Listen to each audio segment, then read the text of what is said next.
संतप्त मानस शांत हों, जिनके गुणों के गान में वे वर्धमान महान जिन विचरे हमारे ध्यान में।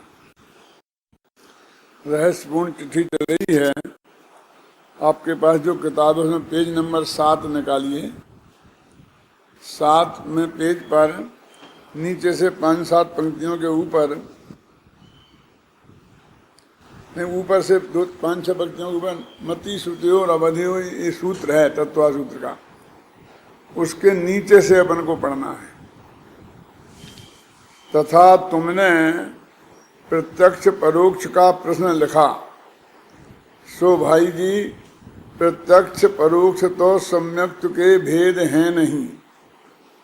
चौथे गुणस्थान में सिद्ध समान छायक सम्यक्त हो जाता है, इसलिए सम्यक्त तो केवल यथार्थ सिद्धांत रूप ही है, वह शुभाशुभ कार्य करता भी रहता है।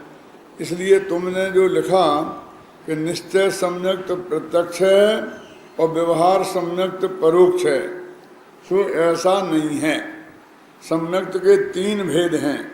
वहाँ उपसम सम्यक्त, छायक सम्यक्त तो निर्मल है क्योंकि वे मिथ्यात्व के उदय से रहित हैं, और क्षयोपम सम्यक्त तो समल है क्योंकि सम्यक्त मोहिनी कर्म के उदय से सहित है। परंतु इस सम्यक्त में प्रत्यक्ष परोक्ष के कोई भेद नहीं है। ये प्रत्यक्ष और परोक्ष का भेद सम्यक दर्शन में कहाँ से खड़ा हुआ, ये प्रश्न। क्योंकि अपन ना अनुभूति प्रत्यक्ष, और अपन 2 दिन से आपको बहुत विस्तार से समझा रहे हैं कि गुरु के मुख से सुनकर और शास्त्र पढ़कर अनिर्देशना लब्धि से जो हमने विकल्पात्मक ज्ञान में निर्णय किया, बिल्कुल सच्चा किया, फिर भी अभी अनुभूति नहीं हुई, इसलिए वो सम्यक नाम नहीं पाता है। तो वो क्या समझता है कि ये हमने गुरु के मुख से सुना और शास्त्र पढ़े, इसलिए ये परोक्ष है, और उसमें आत्मा हम सीधा अनुभव करेंगे। अपना त्रिकाली तो भगवान आत्मा को अपने ज्ञान की पर्याय से बिना इंद्रियों और मन के सीधे देखेंगे, इसलिए वो प्रत्यक्ष है। लेकिन ऐसा नहीं है। तो क्या है कि अभी बताएंगे कि जो अनुभव में आत्मा आता है तो उसकी क्या स्थिति है। टोडरमल जी की रहस्यपूर्ण चिट्ठी इतनी प्रसिद्ध होने पर भी, और लालचंद भाई ने कई दफे इस पर प्रवचन किए, गुरुदेव सिंह ने भी किए, फिर भी ये अज्ञान क्यों कायम रहा मेरी समझ में नहीं आता। उसमें क्या है अभी स्पष्ट करेंगे कि ये परोक्ष ही है, प्रत्यक्ष है ही नहीं, ये सिद्ध करेंगे इसी में अभी। तो प्रत्यक्ष अनुभव प्रत्यक्ष ऐसा क्यों कहा, तो इसका जवाब भी इसमें ही देंगे, इसलिए मैं अभी देकर क्या करूं, अपन उसी बात को बात करते हैं। सबसे पहला मजबूत तर्क तो ये है कि प्रत्यक्ष और परोक्ष ये प्रमाण के भेद हैं। प्रमाण और नए होते ना, प्रमाण माने सम्यक ज्ञान, और ये सम्यक ये श्रद्धा गुण की पर्याय है। इसलिए इसमें प्रत्यक्ष और परोक्ष का सवाल कहाँ खड़ा होता है। जैसे मैंने कल उदाहरण दिया था कि हम पूछे तुम जलचर हो कि थलचर हो कि नभचर हो, ये तो त्रिंचों के भेद हैं। तो हम में इन 3 में से कोई होने का कहाँ प्रश्न खड़ा होता है। अब बात ये रही कि उसके पहले जो ज्ञान होता है वो देव गुरु के शास्त्र के निमित्त से होता है, तो उसको तो सब परोक्ष स्वीकार करते ही हैं। अब दूसरी कहते हैं कि अनादिकाल से इस जीव के मति ज्ञान और श्रुति ज्ञान 2 ही हैं, और दोनों को तत्वा सूत्र में परोक्ष लिखा है, आद्य परोक्षम, है ना। अब हमारे पास ज्ञान ही परोक्ष है, प्रत्यक्ष नाम का ज्ञान ही नहीं है, तो फिर हम इसका मतलब हमें अनुभव होगा ही नहीं। यदि परोक्ष ज्ञान से अनुभव नहीं होता है, प्रत्यक्ष से होता है, तो सबसे बड़ी दिक्कत है। देखो छड़ाला में पढ़ा ना आपने, अवधि ज्ञान मन पर्याय 2 हैं देश प्रत्यक्षा, और केवल ज्ञान सकल प्रत्यक्ष। केवल ज्ञान तो अपन को है नहीं, और मनुष्य गति में कदाचित किसी को अवधि ज्ञान हो,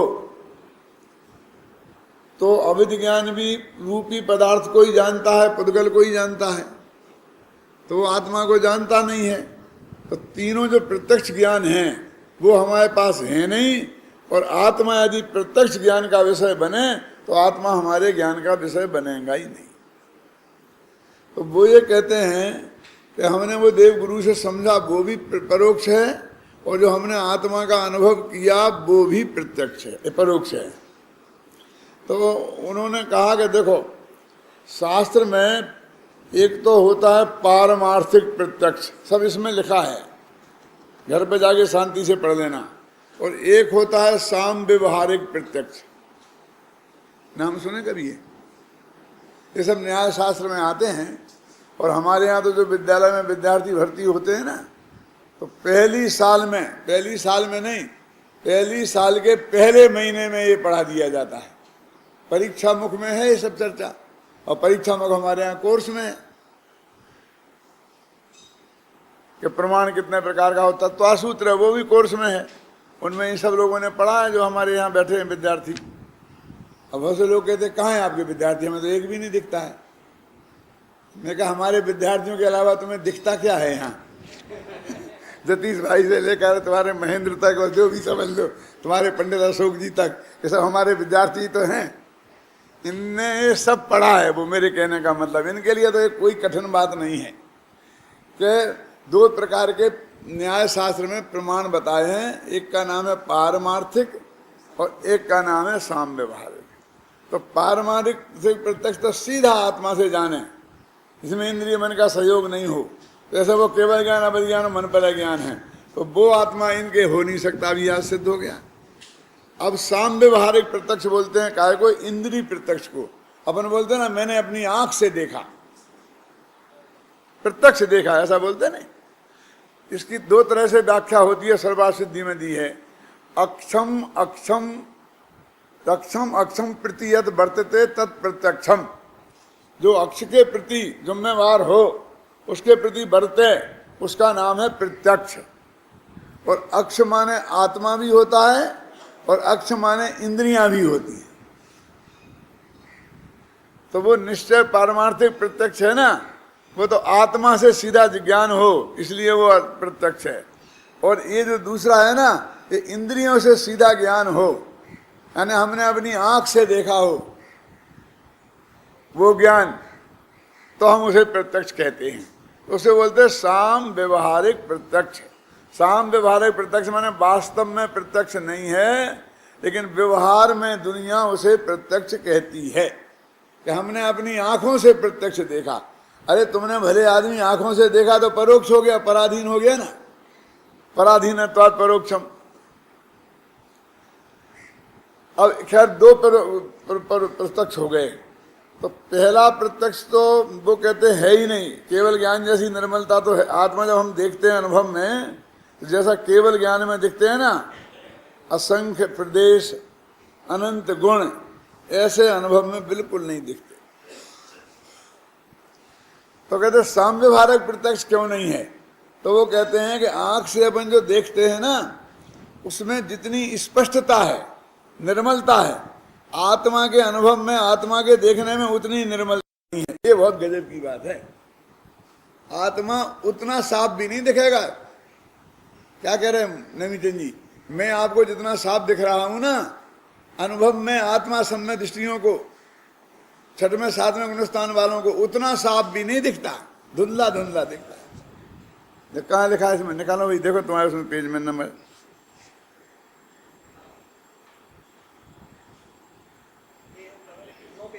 9 पेज पे पढ़ो पढ़ो, क्या देखता हूँ 9 पेज पे है ना। जैसे नित्रादिक से वर्णादिक जानते हैं, हाँ, जैसे नित्रादिक से वर्णादिक जानते हैं, वैसे एक देश निर्मलता सहित ही आत्मा के असंख्य क्लेशादिक नहीं जानते। इसलिए साम व्यवहारिक प्रत्यक्ष बना भी संभव नहीं है, और उतनी निर्मलता नहीं है। अब कितना धुंधला धुंधला आत्मा दिखता होगा, अब आप समझ लो। आप क्या समझते हैं कि एकदम सूर्य का प्रकाश हो जाता है, ये हो जाता है, गप्पे मारते हैं लोग क्या? तो फिर लिखा है ना कि अनुभव प्रत्यक्ष तो लिखा है, तो कहते हैं कि अनुभव प्रत्यक्ष लिखा, आत्मा प्रत्यक्ष कहाँ लिखा? ये अंतर समझ में आया कि नहीं आया?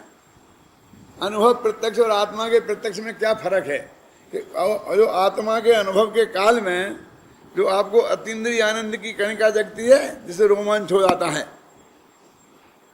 तो वो जो अतीन्द्रिय आनंद है उसका प्रत्यक्ष होता है। इसमें लिखा है स्वाद का वेदन होता है।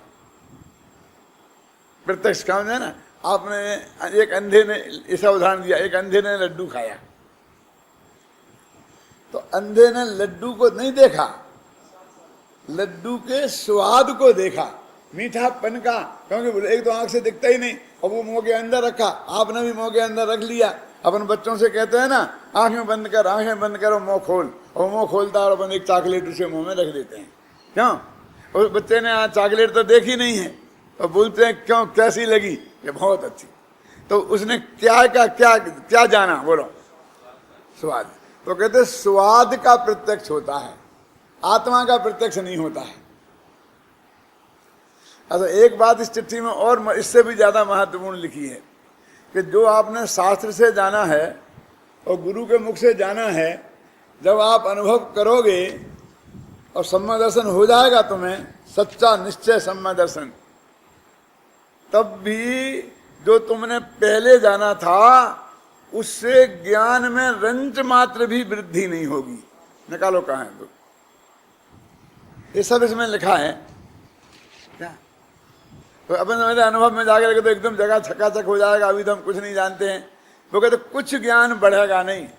जैसे तुम आत्मा के अनुभव के पहले जितना जानते थे, अनुभव में जाकर के भी तुम उतना ही जानोगे। 10 पेज पे है ना, देखो बताओ, पेज 10 पेज पे पढ़ो।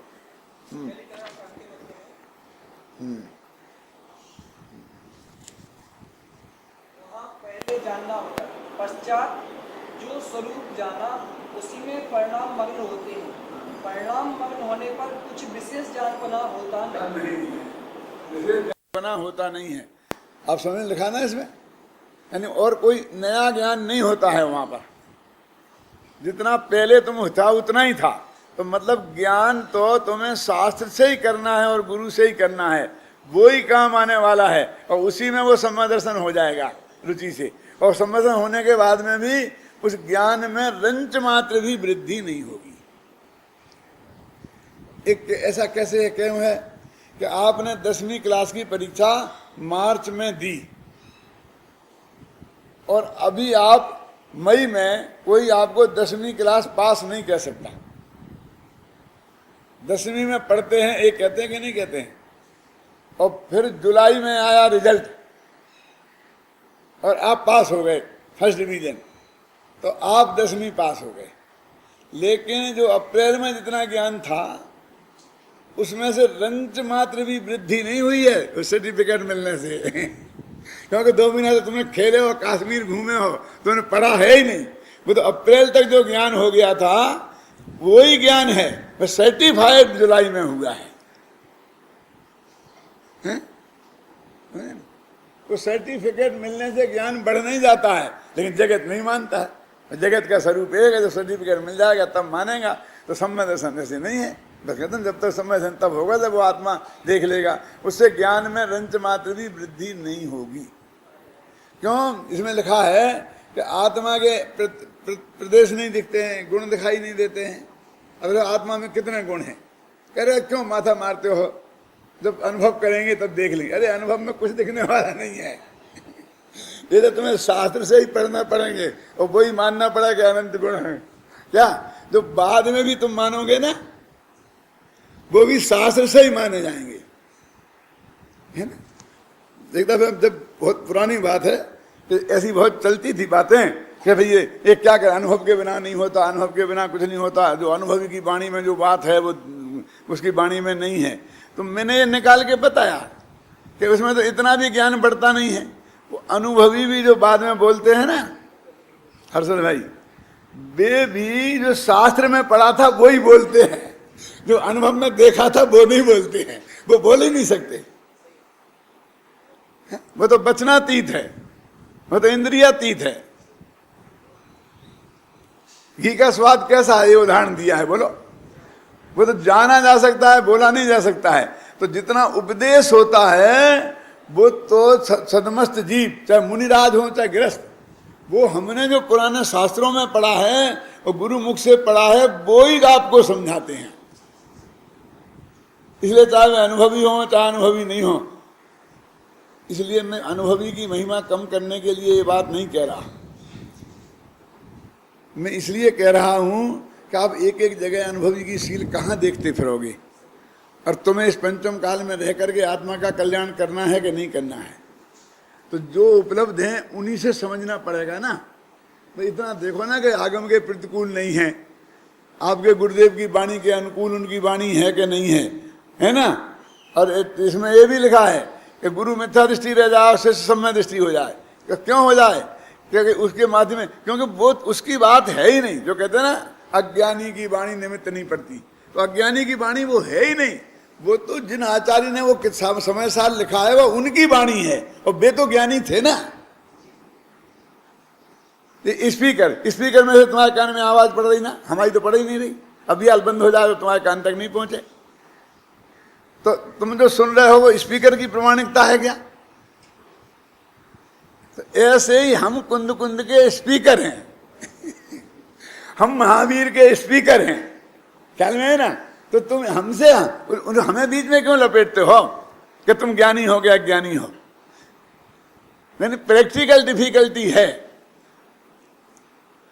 मैं आपको प्रमाण से बताता हूं बातें। जैसे मोक्षों में बहुत वो है ना कि कितने कितने सम्य दृष्टि मुनि गुरुदेव ने घोषित करें, लिमिटेड है ना। मैं कोई गिनती नहीं करना चाहता, ना किसी का नाम कर लेना चाहता हूं ना मैं।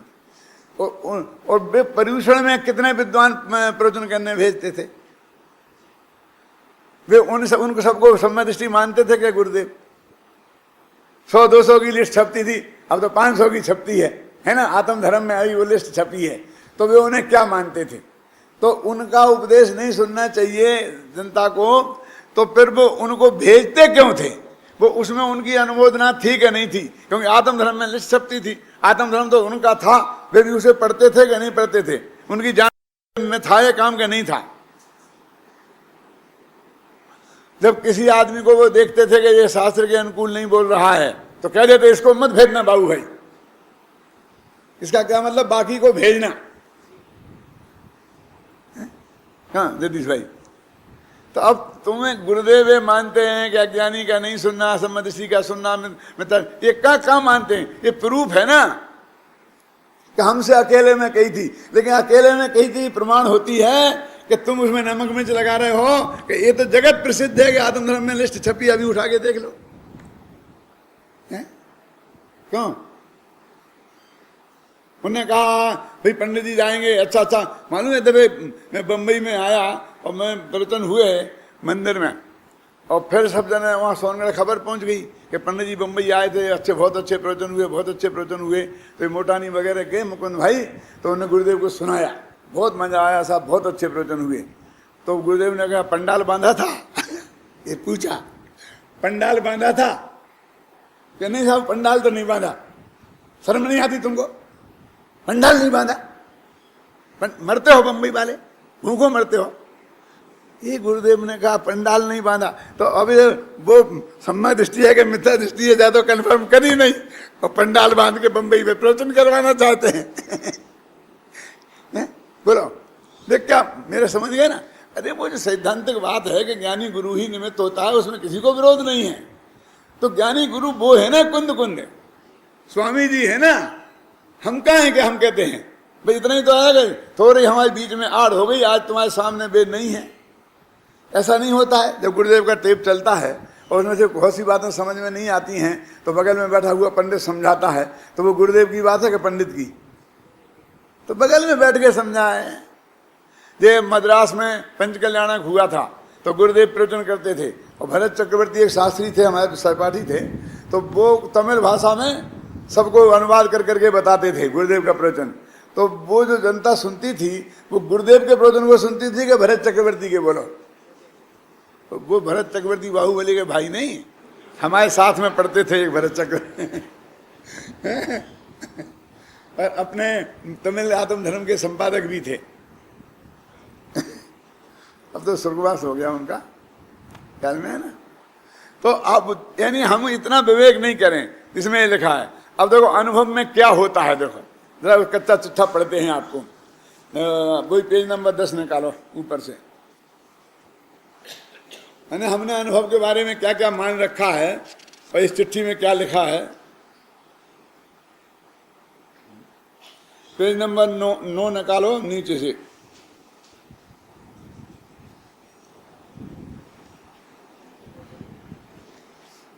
नीचे से दूसरा प्यारा। जैसे नेत्रादिक से वर्णादिक जानते हैं, वैसे एक देश निर्मलता सहित भी आत्मा के असंख्यात प्रदेशादिक नहीं जानते, इसलिए साम्यवारक प्रत्यक्षपना भी संभव नहीं है। ये तो बात हो गई। अब यहाँ पर तो आगम अनुमानादिक परोक्ष ज्ञान से आत्मा का अनुभव होता है। नीचे साहब कितना साफ लिखा। और अब आत्मा कैसे होता है, वो विधि पूरी आधा पेज में है। जैनागम में जैसा आत्मा का स्वरूप कहा, जैनागम में जैन शास्त्रों में, उसे वैसा जानकर उसमें परिणामों को मग्न करता है। वो उसे दिखता मिखता कुछ नहीं है। शास्त्र में लिखा कि भगवान आत्मा त्रिकाली है, ज्ञान का पिंड, आनंद का केंद्र, गुणों का गोडाउन, शक्तियों का संग्रहालय, जो विशुद्ध बुद्ध निरंजन निराकार, और ऐसा समझ के और इसमें परिणाम मगन करता है। उस वक्त ऐसा नहीं कि इधर आत्मा दिख गया और उसमें मगन करता हो। जो उसके सुनकर जाना और उस जानने से जो ज्ञान हुआ, उसमें आत्मा के उस ज्ञान में जैसा आया, जानने से आया, यानी ये आत्मा असली नहीं आया, उसमें वो अपने परिणाम को मगन करता है। जो अनुभव में क्या होता है देखो, मैंने कहा कच्चा चिट्ठा अनुभव का।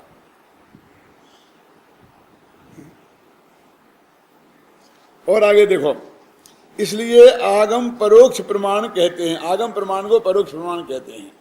एक बात। अब अथवा मैं आत्मा ही हूं क्योंकि मुझ में ज्ञान है, जहां ज्ञान है वहां आत्मा है, जैसे सिद्ध भगवान। तथा जहां आत्मा नहीं है वहां ज्ञान भी नहीं है, जैसे मृतक कलेवरादिक। मृतक कलेवर मुर्दा। इस प्रकार अनुमान द्वारा वस्तु का निश्चय करके उसमें परिणाम मग्न करता है। ये अंधा अनुमान करता है कि जहां जहां ज्ञान होता है वहां आत्मा होता है, जहां जहां धुआं होता है वहां अग्नि होती है। अनुमान भी परोक्ष प्रमाण है। या तो गुरु के मुख से सुना, या शास्त्र में पढ़ा, और या अनुमान किया, ऐसा बताया, ऊपर अनुमान की विधि बताई कैसे की जाती है। ऐसे निर्णय करके और उस आत्मा के बारे में जो उसके ख्याल में आया है ना, वो जानता है। देखो सम्यक शिखर आपने देखा नहीं है। अब कोई आदमी सम्यक शिखर देख के आया, अथवा शास्त्र में उसने पढ़ा, देख के आया वाले को गौण करो, और उसने हमें बताया कि सम्यक शिखर ऐसा ऐसा है। और उससे जो हमारे चित्त में एक ना खाका खिंचा कि एक पहाड़ी है, ऊंची है, 6 किलोमीटर चढ़ते हैं, 6 किलोमीटर वहाँ पे घूमते हैं, टोंके हैं, ये हैं, वो हैं, वो सब बताया। और उससे हमारे दिमाग में एक शिखर जी का नक्शा खिंचा और उसमें परिणाम मग्न करता है। उसमें रस आता है उसको, क्या शिखर जी की वंदना का। और फिर वो कहता है, ऐसा कहा तो पर्वत होगा तो ऐसा ऊंचा होगा, ऐसा बगल का ये पर्वत दिख रहा है, ऐसी बातों से वो अनुमान करता है और फिर उसमें परिणाम मगन करता है। अब तीसरी बात देखो, 2 बातें हो गई। अथवा, फिर अथवा है ना, मिला। आगम अनुमानादिक द्वारा जो वस्तु जानने में आई उसको याद रखकर उसमें परिणाम मग्न करता है, इसलिए स्मृति कही जाती है। अब कहते हैं देखो, अपन ने जो गुरुजी ने समझाया था वो तो 2 दिन पहले समझाया था, और शास्त्र पढ़े थे, 4 दिन पहले पढ़े थे, और आज हम परिणाम मंगन करते हैं आत्मा में। तो वो जो समझाया था उसको याद करते हैं और फिर उसमें परिणाम मंगन करते हैं। तो कहते स्मृति, वो याद किया, वो स्मृति, तो स्मृति के आधार पर परिणाम मंगन किए, वो स्मृति प्रमाण हो गया। इसमें आत्मा में अनुभव काय में होता है, समझ गए ना। अब 3 चीजें हो गई, कौन कौन? आगम, अनुमान और स्मृति। माने आगम से जाना और फिर उसमें परिणाम मंगन किए, अनुमान से जाना उसमें परिणाम मंगन किए, फिर हमने पहले जाना था, अब उस वक्त परिणाम मंगन करने की फुर्सत नहीं मिली थी। यहाँ तो आपको जल्दी भागना था, क्योंकि अपने डॉक्टर ने 10:30 बजे का समय दिया था डॉक्टर ने, तो कब प्रवचन खत्म हो और भागें। और प्रतिभा बहुत है, बुद्धि तेज है और रुचि पक्की है, इसलिए जो कहा वो सब समझ में आ गया और याद हो गया और उसने डिपॉजिट में रख लिया है। अब अभी उसके बारे में सोचने के लिए फुर्सत नहीं है, अब भागा। क्यों? फिर 2 दिन बाद उसमें से उसे निकालता है वो, उस निकालने को बोलते हैं स्मृति। और उसमें निकाल कर जो आत्मा निकला स्मृति ज्ञान में, उसमें परिणाम मंगन करता है। इसके है अनुभव। अगले भव में जो गुरुदेव ने सुनी थी श्रीमंदिर परमात्मा से वाणी, वो इसे भव में स्मृति में निकाली, ख्याल में आया ना, और फिर उसमें परिणाम मंगन किया, हो गया संबंध। इसका नाम अनुभूति है। अनुभूति में ऐसा एकदम साफ, नीट एंड क्लियर ऐसा दिखता होगा जैसे अपन टीवी पे फिल्म देखते कि अरे ऐसा नहीं दिखता है,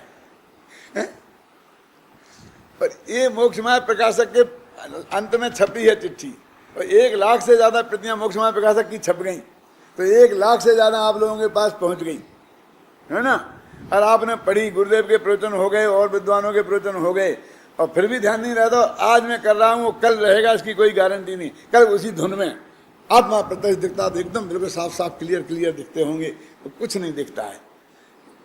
जितना आंख से दिखता है ना सामने वाला, ऐसा नहीं दिखता है। पत्नी को पति का मुख जितना साफ दिखता है, उतना भगवान आत्मा सम्य दृष्टि को साफ नहीं दिखता है। मैं नहीं कहता हूं, उसमें लिखा है शास्त्र में, एक श्लोक आता है प्रणव रत्नमाला में, पीते कारागारे तमस्य सूचे मुखाग्र दुर भेदे और मई च निमीलित नयने तथापि कांताननम व्यक्तम। ये अनंत वीर आचार्य का श्लोक है। वो क्या लिखते हैं कि एक आदमी की अभी अभी शादी हुई थी और किसी अपराध में उसे पकड़ लिया गया और पकड़कर उसे जेल में बंद कर दिया। कोठरी कैसी थी कि बिल्कुल अंदर से काली पुती हुई थी और बाहर से प्रकाश की किरण ना आ जाए इसका पक्का इंतजाम था। भादों का महीना था, अमावस का दिन था और अंधेरी, भयंकर अंधेरी रात थी और आकाश में बहुत बादल थे। अब ऐसी स्थिति में उस काल कोठरी में बंद पुरुष को कुछ दिखाई देगा? आप बोलो क्या? पिहिते कारागारे, पिहिते माने बंद कर दिया है, पेड़ दिया है, कारागारे माने जेल में। कैसी जेल कि तमसी से सूचे मुखाग्र दुर्भेदे, सुई की नोक के बराबर भी प्रकाश की किरण जहां दिखाई नहीं देती। मैंने नमक मिर्च भी नहीं लगाया अपना, पूरा इस श्लोक में ये बात लिखी है। पिहिते कारागारे तमसी से सूची मुखाग्र दुर्भेदे और मई च निमीलित नयने, और फिर मैंने आंखें बंद कर ली। निमीलित माने बंद करना नहीं है,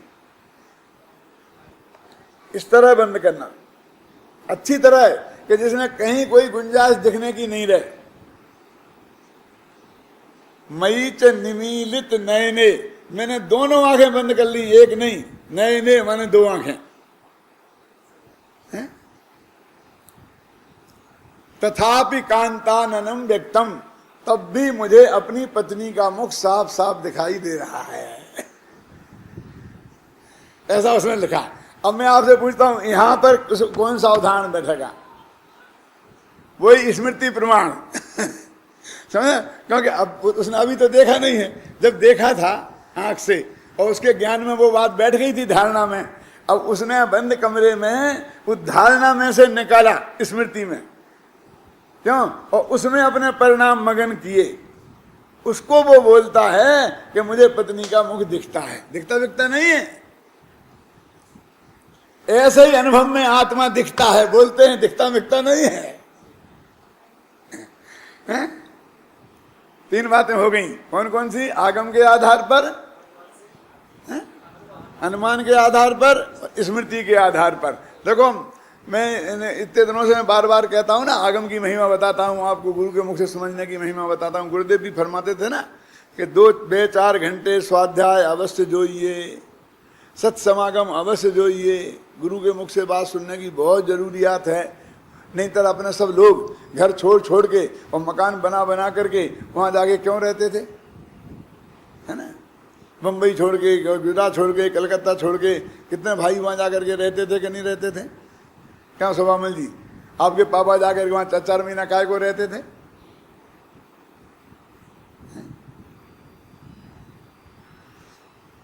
तो 3 बातें होंगी, अब चौथी सुनो। अभी है, अभी खत्म नहीं हुआ है मामला। मैं पढ़ के इसलिए बता रहा हूं, मुझे तो याद है सब, क्योंकि नहीं तो आपको लगेगा पंडित जी गप्पे ठोक रहे अपनी तरफ से। अथवा आगम अनुमानादिक द्वारा जो वस्तु जानने में आई उसी को याद करके उसमें मग्न परिणाम मग्न करता, इसलिए स्मृति कही जाती है। इत्यादि प्रकार से स्वानुभव में परोक्ष प्रमाण द्वारा ही आत्मा जानना होता है। 3 तो इनने गिनाए, अब चौथे पृथ्वी ज्ञान में, तर्क में, सब में ऐसे ऐसे लगा लेना। अब वहां पहले जानना होता है, पश्चात जो स्वरूप जाना उसी में परिणाम मगन होते हैं। ऐसा नहीं मगन अब आत्मा एकदम आत्मा को देख रहे हो, आंखें फाड़ फाड़ के देख रहे होंगे और आत्मा में लीन हो गए। उसमें जो उसने ज्ञान में जाना उसमें परिणाम मगन होते हैं। परिणाम मगन होने पर कुछ विशेष जानपना होता नहीं। और ऐसा होने से जो पहले जाना था गुरु के मुख से शास्त्र पढ़कर, उसमें कुछ भी रंच मात्र भी ज्ञान की वृद्धि नहीं होती। इसलिए जो ये कहता है कि मेरे अनुभव ज्ञान मेरे पास है उससे मैं समझाता हूं, ये बढ़िया बिल्कुल 1 नंबर का धोखा है। हम समझाते तो उसी को हैं जो हमें गुरुओं से और शास्त्र से ज्ञान मिला है। गुरु में और शास्त्र में क्या फर्क है? गुरु अपने मुंह से बताएं और चाहे शास्त्र में लिख दें और हम उसे पढ़ लें, तो बताने में और पढ़ने में कितना फर्क है जरा इसको समझो राजेंद्र। बहुत मार्मिक बात है, आज का तुम्हारा आना सार्थक हो जाएगा। देखो क्या क्या फर्क है कि गुरुजी बताएंगे तो एक निश्चित टाइम पर बताएंगे, उस टाइम पर आपको हाजिर होना पड़ेगा। यदि आप 5 मिनट लेट हो गए तो 5 मिनट चला जाएगा, आपका वंश मूड नहीं चलेगा, निकल जाएगी ना। तो उसमें आपको कितने साधना, और एक दफे बताएंगे और तुम्हें नहीं ध्यान से सुना और यहां वहां उपयोग चला गया तो गया। लेकिन जिनवाणी को नियम सार में नित्य बोधक कहा कि ये तुम्हें 24 घंटा समझाने को तैयार है। रात के 2 बजे उठो तो गुरुजी को फोन करोगे तो फटकारेंगे, देख कितना बजे, अभी बता कितने बजे फोन किया जाता है। क्या जरूरी काम था कि मुझे त्रिकाली ध्रुव समझना था, सुबह नहीं समझ सकता था? होगा कि नहीं होगा? लेकिन 2 बजे तुम शास्त्र उठा के पढ़ोगे तो तुम्हें कोई रोकने वाला नहीं। 24 घंटे तुम्हें उपलब्ध है और उसमें तुम 6 दफे पढ़ो, वंश बोल करो, कौन रोकता है? लेकिन बोलने वाला एक दफे बोलेगा, वो द्वारा नहीं बोलेगा, और तो द्वारा पूछी तो एक दफे बता देगा, फिर तिबारा पूछोगे तो कहेंगे दिमाग में गोबरी गोबर भरा के कुछ है भी। और शास्त्र को तुम कितनी दफे पढ़ो। तो ये शास्त्र का फायदा अलग है, लेकिन उसमें ये साथ एक दिक्कत है कि वन में ट्रैफिक है। उसे तुम पढ़ सकते हो, उससे कुछ पूछ नहीं सकते, उससे तुम कह नहीं सकते। तभी गुरु से हम सुन सकते हैं और फिर कुछ कह भी सकते हैं, पूछ भी सकते हैं, ये शास्त्र में कमजोरी है। और एक फायदा है कि 1000 वर्ष पहले गुरु हुए और आज हम उन्हें पढ़ सकते हैं, आज उन्हें सुन तो नहीं सकते। यदि ये शास्त्र नहीं होते तो कुंद कुंद को, अमृतचंद को हम कैसे जान सकते थे, बोलो आप। तो ये काल के भेद को खत्म कर देता है वो कौन, शास्त्र जो है वो काल का जो भेद है, दूरी है, उसको वो समाप्त कर देती है। जबकि हमारे सामने गुरु से सुनने में वो दूरी समाप्त नहीं होती है, क्षेत्र से दूरी समाप्त कर देती है। वो विदेश क्षेत्र में बैठे हम यहाँ पढ़ सकते हैं, वो दक्षिण भारत में, उत्तर भारत में पढ़ सकते हैं, है ना। मुझे सैकड़ों लोग मिलते हैं और ये कहते हैं किताबें तो आपकी बहुत पढ़ी थी लेकिन देखा आज है। वे तो ऐसी भाषा बोलते हैं जरा मुझे अच्छी नहीं लगती है, दर्शन आज हुए। मैं कहता भैया दर्शन तो भगवान के होते हैं, कहते हैं किताबें तो बहुत पढ़ी थी, हैं?